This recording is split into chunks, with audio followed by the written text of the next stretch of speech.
Hello everyone. நம்ம பூனை நாய்னா எல்லாத்துக்குமே ரொம்ப பிடிக்கும் இல்லையா? நம்ம வீட்டில் எல்லாருமே பூனை நாய் எல்லாமே வளர்த்திருப்போம், ஆமாம் தானே?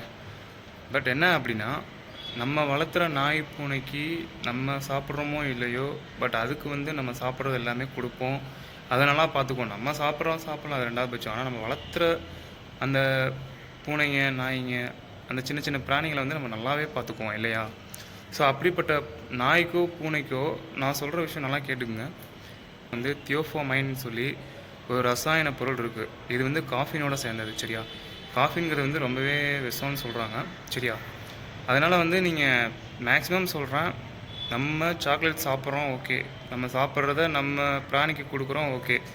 பட் அதுக்கு நீங்கள் சாப்பிட்ற அந்த சாக்லேட்டை மட்டும் கொடுத்துறாதீங்க. ஏன் இதை சொல்கிறேன் அப்படின்னா, சாக்லேட் கொடுக்குறனால என்ன ஆகிடும் அப்படின்னா, அதோடைய நரம்பு மண்டலம் பாதிச்சிடும். ப்ளஸ் அது இல்லாமல் அதோட இதயம் இருக்கு இல்லையா, அந்த நரம்பு மண்டலம், இதயம், ஸோ அந்த ரிலேட்டடாக இருக்க எல்லா விஷயங்களுமே பாதிச்சிடும். ஸோ நம்ம ஆசையாக வளர்த்துன நாய் நம்மளை விட்டு போயிடும். ஸோ அதனால் சாக்லேட் கொடுக்குறத அவாய்ட் பண்ணிக்கோங்க. தேங்க்யூ.